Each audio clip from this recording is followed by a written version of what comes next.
tiempos difíciles. Que el Señor te utilice a través de su Santo Espíritu. Adelante, Daniel. Amén. Gracias. Bien. Vamos al libro de Santiago. Santiago, capítulo 1.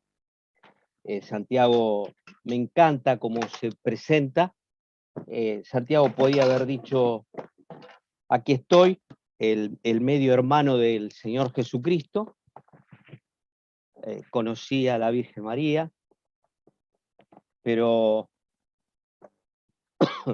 es hermoso cómo se presenta, ¿no? Dice Santiago capítulo 1, dice Santiago, siervo de Dios y del Señor Jesucristo. La familiaridad quedó de lado. En la obra de Dios la familiaridad queda de lado y los principios bíblicos me llevan a personas.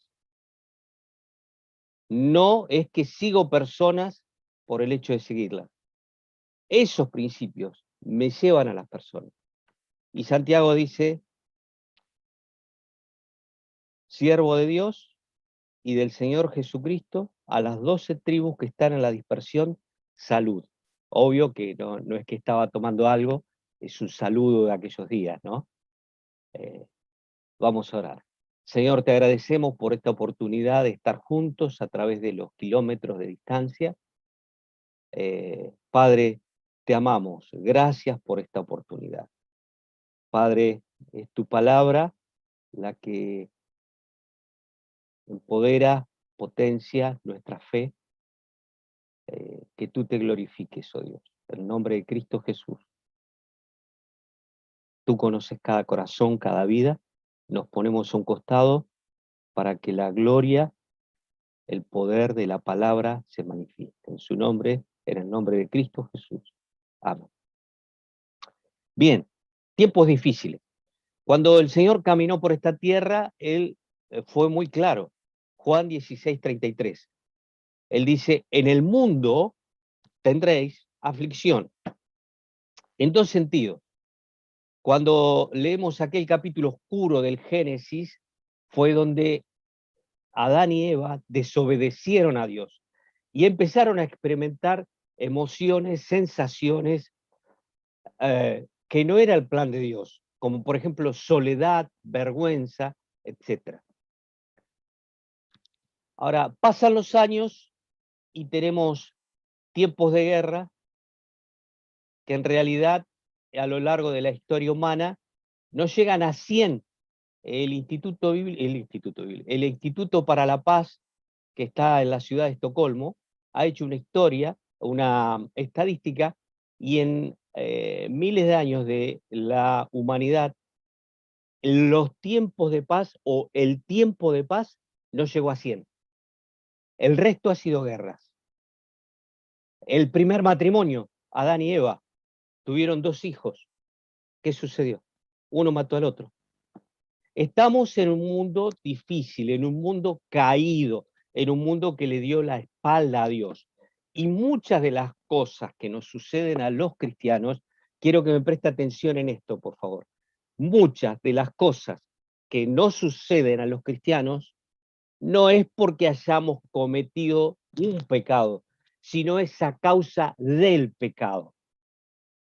Estamos en un mundo roto, en un mundo caído, maldito por Dios, la tierra está herida con maldiciones, pinos y cardos te producirá, y si cortan la luz, nos afecta. Pero yo soy cristiano, tengo al Señor en mi corazón, tengo la palabra, la presencia del Espíritu. Se cortó la luz, se cortó. Ve, cuando pasa algo en este mundo nos afecta. Como en este caso, un virus. No vamos a hablar del virus porque no es mi especialidad. No soy ni virólogo, ni investigador, ni nada que se le parezca. Pero quiero decirte que Dios permitió, Dios siempre permite o prohíbe. No sabemos las cosas que Dios ha impedido o que vengan sobre este planeta Tierra, o que sucedan hoy en nuestra vida. No tenemos idea.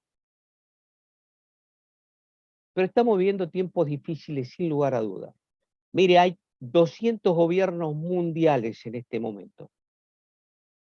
Y no pueden resolver un tema tan básico y necesario como el hambre. Y ya lo dijo el Señor Jesucristo. A los pobres siempre los tendréis. Así que no habrá ninguna política social que llegue a igualar el gobierno de Dios, la teocracia, que es lo que Dios planeó. Es más, quiero decirle una buena noticia: cuando estemos en la teocracia, cuando Cristo reine, no se van a cobrar impuestos. Qué lindo escuchar esto, ¿no? Es más, el sol, durante el milenio, el sol va a alumbrar 7 veces más, de modo que la fotosíntesis va a ser más rápido y va a haber tomates enormes, uvas del tamaño de una manzana. Va a ser hermoso el reino milenial, donde Cristo esté reinando en esta tierra. Eso lo habla el libro de Apocalipsis. Pero no es nuestro tema. Mientras que llega el reino milenial, la realidad es la que nos presenta el libro de Santiago. 2, verso 2. Hermanos, está hablando a cristianos. También hay una excepción ahí a Delfos, que puede ser a nivel nacional, judíos. Pero la primera impresión es a hermanos en Cristo. Dice: hermanos, tened por sumo gozo cuando os halléis en diversas pruebas. Empezamos mal. Santiago nos empieza diciendo salud, y luego dice: tened por sumo gozo cuando os halléis en diversas pruebas. Entonces uno no me cierra este concepto, que tengo que estar alegre cuando esté, que tengo que tener, perdón, alegre no, gozo cuando esté en una prueba. Y cuando empezamos a estudiar un poquito la palabra, dice: hermanos, tened. Esa palabra tened es un término comercial que se utilizaba entre los griegos, que tiene que ver con un sinónimo que es evaluar. Agarrar la calculadora como hacíamos antes. Había una calculadora que y se sacaban los números. Eso no existe más. Pero lo que está diciendo al cristiano, frena un poquito con las emociones y empezá a usar la cabeza. Las matemáticas, ¿con qué parte de nuestro ser se hace? Con el cerebro. Entonces dice: hermanos míos, tened, evaluad. El sumo es la esencia, lo más exquisito, lo más pulposo. Dice: hermanos, tened por pulposo el gozo. Ahora, cuando la Biblia habla de gozo, yo no sé a usted si le pasó, pero cuando empecé a ir a la cena del Señor, en el año, el 23 de junio del 83, creo, recibí a Cristo como mi Salvador. Y cuando empecé, 6 meses más tarde me bauticé, y cuando empecé a ir a la cena escuchaba expresiones: gracias, Señor, por esta fiesta. Gracias, Señor, por el gozo que tenemos. Y te digo, los himnos en ese tiempo se cantaban sin música, la mitad eran hermanos mayores que cantaba de tiempo, y ellos hablaban de una fiesta. Entonces yo decía: ¿de qué me perdí? Porque en mi cabeza la fiesta es saltos, contorsiones, música fuerte, risas, gritos. Y ese era mi concepto de fiesta. Pero pasa el tiempo y empecé a comprender que la fiesta es que cuando comprendo que mi alma está sucia de pecado, coloco una imagen verbal, o sea, una foto mental. Isaías 1:18 dice: venid. Dice: si vuestros pecados fueren como rojos como la grana, vendrán a ser como blanca nieve. Algo rojo se transforma en blanco. Si fuesen rojos como el carmesí, vendrán a ser como blanca lana. Venid luego, dice Dios. Entonces, cuando el salvo, cuando el alma, cuando la oveja entiende que su pastor dio la vida por él y que ahora estamos lavados, santificados, purificados, brota de adentro del alma una gratitud. Gracias, Señor, porque soy salvo. Y empiezo a gozarme en mi interior por el perdón, porque mi nombre está escrito en el libro de la vida. Y Santiago dice, tened, evaluad, pensad. ¿Pensá qué? Romanos 8:28 dice, y a los que aman a Dios, todas las cosas, literalmente es cada detalle, ayuda bien. Cada detalle ayuda bien. ¿Sabe? Cuando vivíamos en Formosa teníamos un Chevy, los mayores se acuerdan, un Chevy azul hermoso.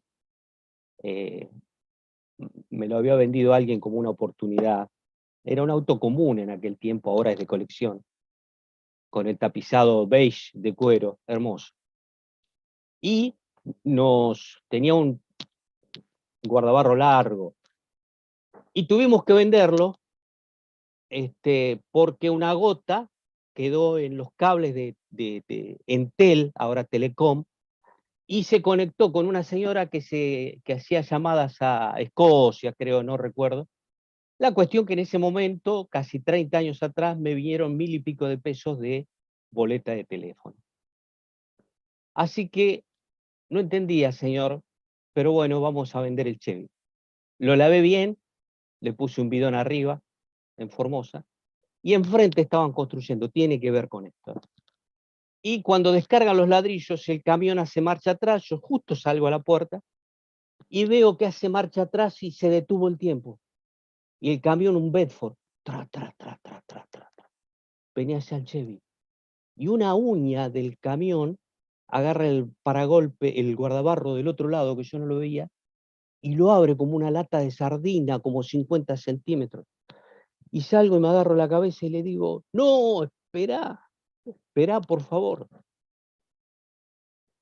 Y en esos pensamientos relampagueantes digo, ¿para qué va a ayudar a bien esto? En mi humanidad, ¿cuál es el bien de esto? Bueno, se baja el señor formoseño, el formoseño está empatado, muy hermanado, muy ligado a Paraguay. Entonces se habla mucho el guaraní, se toma tereré.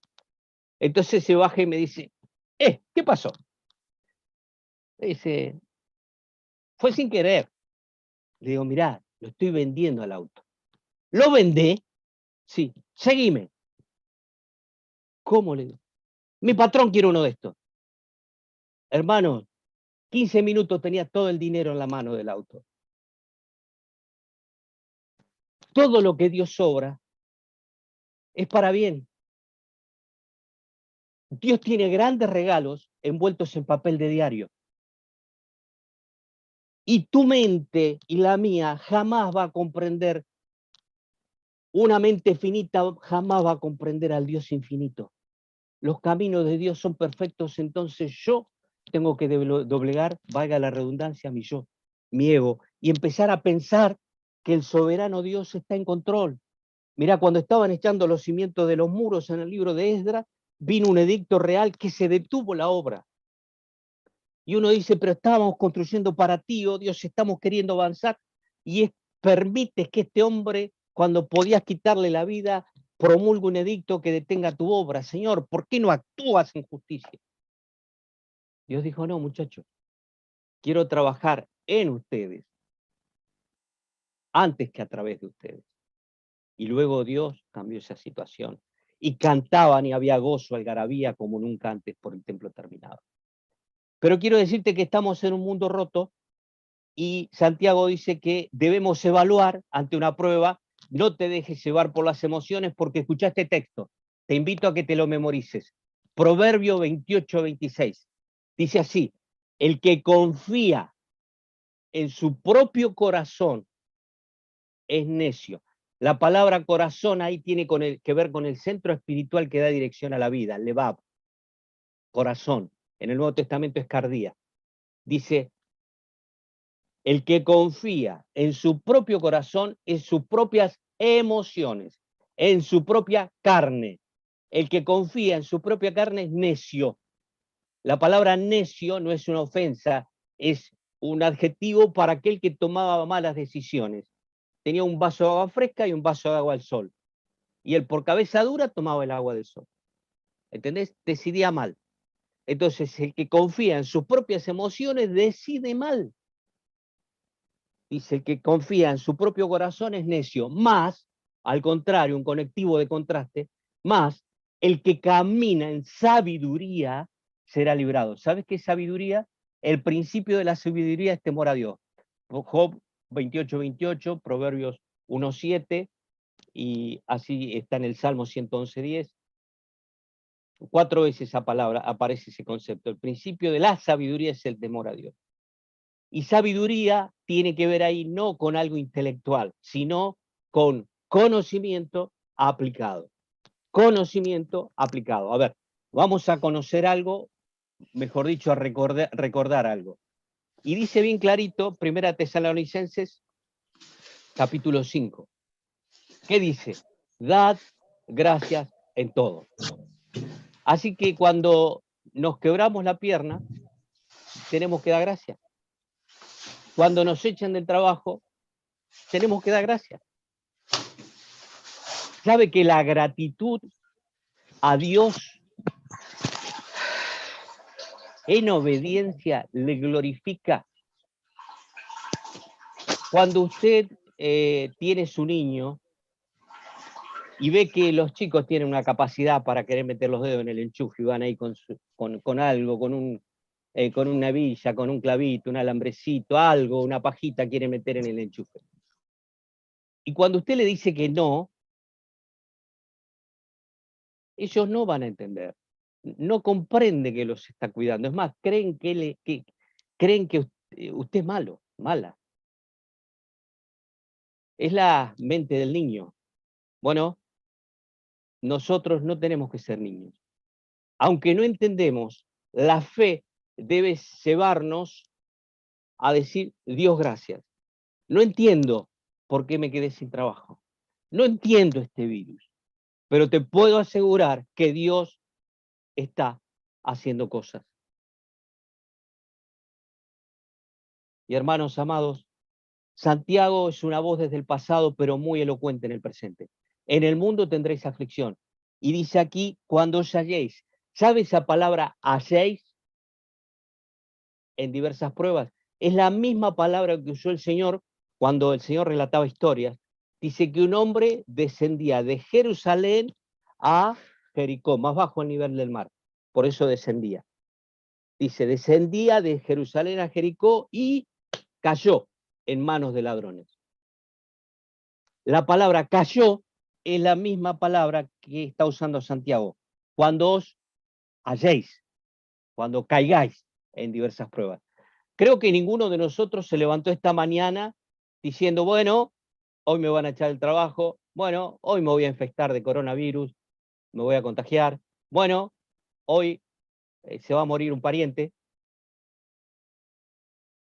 bueno, hoy me va a pasar algo feo. Creo que ninguno de nosotros se levantó así. Bueno, Santiago dice, tened por sumo gozo cuando caigáis en prueba. Es algo que viene a mi encuentro, no es algo que salgo a buscar.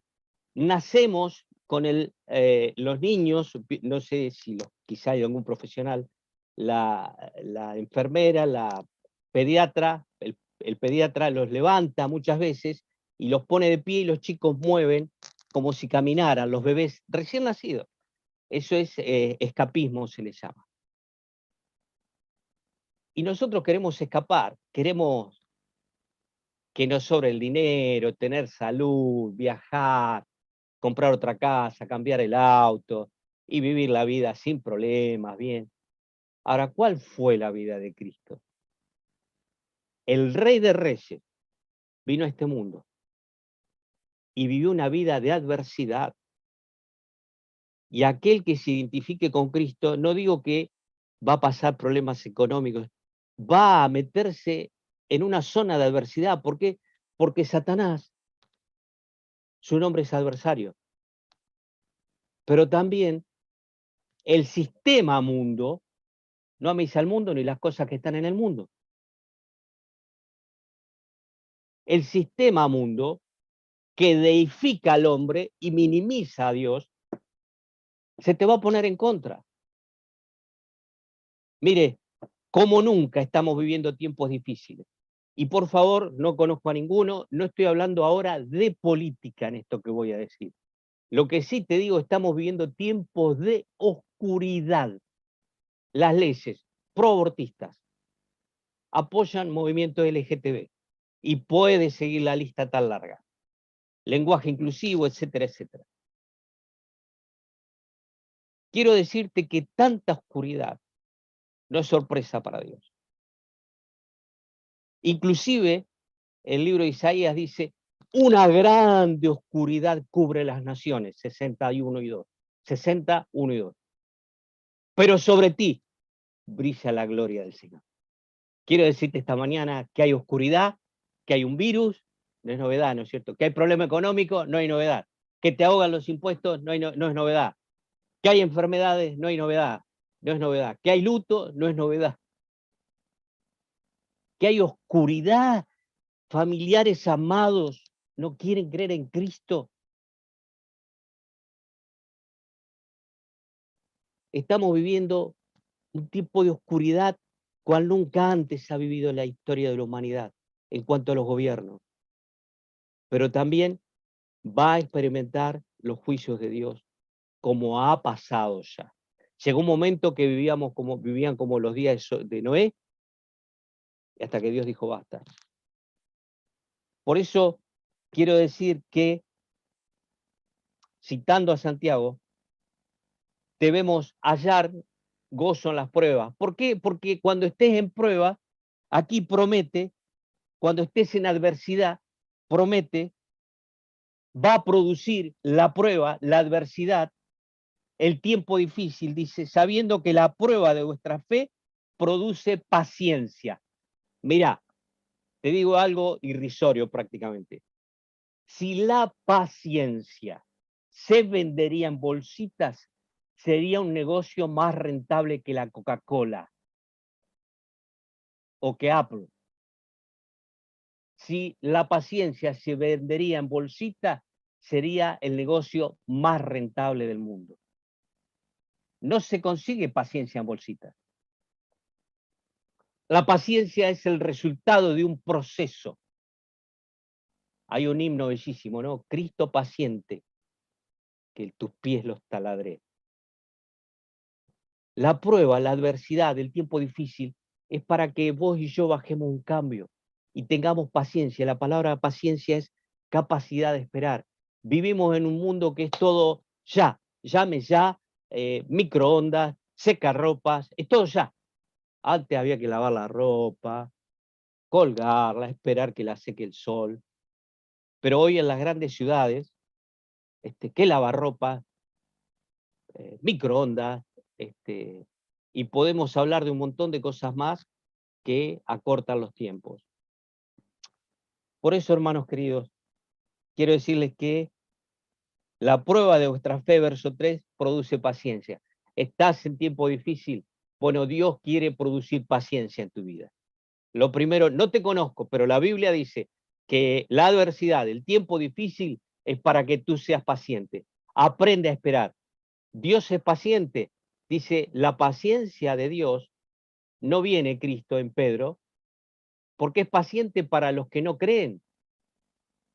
Dios es paciente. ¿Cuántos años te esperó a ti y a mí para reconocer que Cristo murió por nosotros y pedirle salvación? Bueno, eso es una prueba de la paciencia de Dios. Gálatas 4, venido el cumplimiento del tiempo, Dios envió a su Hijo al mundo. O sea que Dios es muy prolijo con los tiempos. Y Dios tiene paciencia. Y algo que nos cuesta es esperar. Bien, la ciencia quiere apurar muchos tiempos, pero te diste cuenta que no puede apurar los tiempos del embarazo. Van a ser 9 meses. En algunos casos excepcionales, el bebé nace antes. Pero 9 meses estipuló Dios. Así que la prueba de vuestra fe produce paciencia. Fíjate el producto del tiempo difícil, de la paciencia. Mas tenga la paciencia su obra completo para que seáis perfectos y cabales sin que os falte cosa alguna. ¿Qué otra cosa produce el tiempo difícil? La perfección. Ninguno de nosotros somos perfectos. Pero Jesucristo puso este estándar. Mateo 5:48, él dijo, sed pues vosotros perfectos, como vuestro Padre que está en los cielos es perfecto. La palabra perfecto ahí es no ausente de imperfección, sino maduro, bien desarrollado, completo, con todas las virtudes espirituales. Así que estamos en un tiempo difícil, pero Dios quiere llevarnos a la madurez.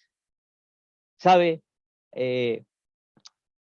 Por eso digo, no los conozco, pero sí conozco gente muy querida que, no sé por qué, solo Dios lo sabe, han tenido hijos con diferentes discapacidades o capacidades diferentes. Y es trabajosa la vida, pero el amor hace que sea el foco de atención para ellos, para los padres y madres. Pero qué trabajoso ver que un hijo no madura, que un hijo no se puede valer por sí mismo. Bueno, quiero decirte que Dios quiere hijos maduros, desarrollados, y Él utiliza los tiempos difíciles para darnos paciencia y para llevarnos a la madurez. Que no seamos bebés espirituales. Ahora, 6. Bueno, y si alguno de vosotros tiene falta de sabiduría, pídala a Dios, el cual da a todos abundantemente y sin reproche, y le será dado. ¿Qué debemos pedir cuando estemos en estos tiempos difíciles? Dios, dame sabiduría. No está diciendo dame sabiduría para hacer negocio. No está diciendo dame sabiduría para ser un sabiondo. Está diciendo dame sabiduría. La palabra sabiduría es Sofía, la capacidad de discernir, de comprender por qué Dios generó este laboratorio y estoy en medio de él. Las circunstancias no son casualidad, son enviadas o permitidas por Dios. Y Dios nos coloca allí, permite que estemos allí en medio de un tiempo difícil para producir paciencia, para llevarnos a la perfección, a la madurez y para que pidamos sabiduría. ¿Sabe? En respuesta a esa petición, pidamos sabiduría, usted va a comprender qué área de su vida Dios está tratando. ¿Qué área de su vida Dios quiere que mejore? Muchas veces la falta de dinero no es por falta de provisión o de recursos, es por mala administración. Así que no debemos echarle la culpa a Dios. Y si falta es bueno para aprender a administrar. Ahora, ya concluyendo, pero pida con fe. Entonces, ¿qué produce la prueba? ¿Qué produce el tiempo adverso? Paciencia. ¿Qué quiere Dios generar a través de la prueba? Perfección, madurez. ¿Qué debemos pedir en la prueba? Sabiduría, discernimiento. ¿Qué quieres cambiar en mí? ¿Cómo debo pedir en la prueba? Con fe. No a con fe. Con fe. Debemos pedir con fe. La palabra fe, ya para ir concluyendo, es la palabra confianza. Algunos traductores, valga la redundancia, traducen la palabra de Hebreos capítulo 11, es pues la fe, la certeza. Algunos lo traducen como substancia. Es ese plus que tenemos los cristianos. Filipenses 4 dice, y la paz de Dios que sobrepasa todo entendimiento.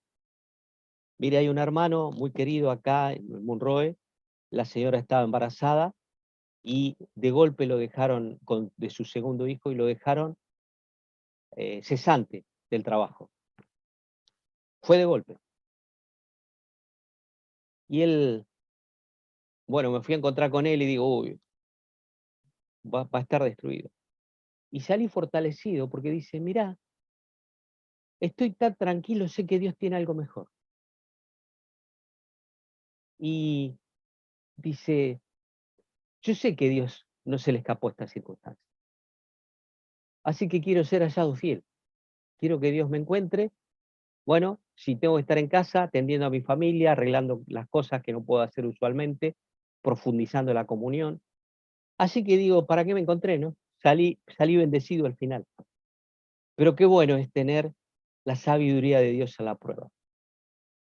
Dice, pero pida con fe. La palabra fe es sustancia, ese plus que no tiene el inconverso. El inconverso prende la tele y ve un montón de dificultades, pero el cristiano puede verlas y decir, le recomiendo, no mire mucho noticiero, porque atenta contra la fe, desanima. Vea los titulares, pero no se enganche en el desarrollo de la noticia, porque desanima. Nutra su mente con cosas buenas, porque esto no va a cambiar de un día para el otro. Es más, la Biblia dice que va a ir de mal en peor. Por eso los cristianos debemos levantar la mirada.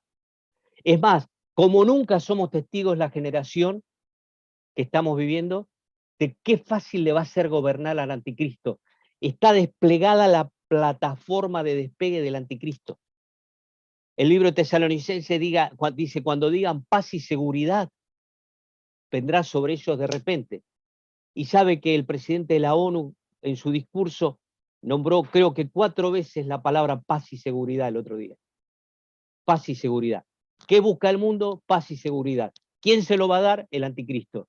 ¿Cómo se lo va a dar? Es muy fácil hoy una videoconferencia, un Zoom. Es muy fácil controlar el mundo hoy. Así que estamos siendo testigos como nunca de que estamos en los últimos tiempos. Así que debemos ser hallados fieles, hermanos. Son tiempos difíciles, pero Cristo vuelve. Cristo viene y va a ser hermoso saber que fuimos hallados fieles. Dice, pero pida con fe. Ahora, solamente esto. El cristiano vive por fe. 2 Corintios 5:7 dice, por fe andamos, no por vista, por fe. Confiamos en que este santo libro es la palabra de Dios y nos dejamos guiar por él. Es el sistema de posicionamiento espiritual, nuestro GPS. Nos dejamos guiar por su palabra. Dice, por fe andamos, no por vista. Y es muy interesante ahí el concepto de Pablo, 2 Corintios 5:7, porque ¿qué es la vista? Es uno de los 5 sentidos que nos dio Dios. Vista, gusto, oído, tacto, olfato. Dice, por fe, por confianza en lo escrito andamos, no por vista. Ahora, muchos se quejan del Zoom y realmente es molesto. Pero quiero decirte que en el Zoom estamos por vista y por oído. Entonces es una bendición. Tenemos más que muchos otros y no nos están prohibiendo negar el nombre de Cristo. Esto no es una persecución contra la iglesia. Hay gente que literalmente está siendo perseguida en Medio Oriente, muerta. Me acuerdo hace unos 7 años, Usuf, no me acuerdo el nombre, le cortaron las manos y los pies y lo torturaron toda la noche, terminó muriendo un hermano que trabajaba en su sociedad bíblica. Eso es persecución. Hoy somos perseguidos ideológicamente, no nos prohíben confesar el nombre de Cristo, en el libro de los Hechos se les prohibió hablar en el nombre de Cristo. Hasta ahora no nos prohíben. Que ya va a empezar, seguro. Pero hermanos, en medio de estos tiempos difíciles, ¿qué hacer? No dejarte guiar por los sentimientos. Camina en obediencia, así como no le cuestionas al GPS. Obedece lo que está escrito. ¿Qué está escrito? Da gracias en todo. No dejes de orar. No contristéis al Espíritu. No dejes de congregarte. Ocúpate en la lectura. Aviva tu fe. Canta al Señor salmos, cánticos e himnos espirituales. No solo en público, en privado Dios quiere que le cantes. Dios quiere ser Dios en privado. Y quiero decirte lo último, la adoración es para un solo espectador. Dios quiere que tú le cantes en la intimidad. Juan 4:24, ¿cuál es la búsqueda? Dios es espíritu y Dios está buscando adoradores que le adoren en el espíritu y en verdad. Gloria a Dios por la realidad de su presencia en medio de las pruebas. Hace un mes que con Laura venimos con coronavirus saliendo, nuestro hijo, la hija, anoche nos avisaron que mi suegra estaba por partir antes de anoche, venimos hace 3 semanas, estoy en este momento en mi habitación renegando con el vecino porque se rompió un caño y tengo que pintar de vuelta la pieza, se está cayendo agua, corriendo la cama, llamadas, etcétera, etcétera, etcétera. Pero gloria a Dios, lo tenemos a Él, tenemos su palabra y a pesar de las circunstancias, podemos tener gozo. El gozo es otro gran negocio que si se pudiese vender en cajitas, wow, sería el negocio más rentable junto con la paciencia. Pero tú y yo podemos obtener el gozo cercanos a la palabra de Dios, a la presencia de Dios y al pueblo de Dios. No dejes de congregarte, no dejes de contactarte, no dejes de alimentar tu fe, porque vas a ser un presa, un bocado fácil para el diablo. Y ahí sí que vas a estar en problemas. Que el Señor nos bendiga. Gracias, Eduardo.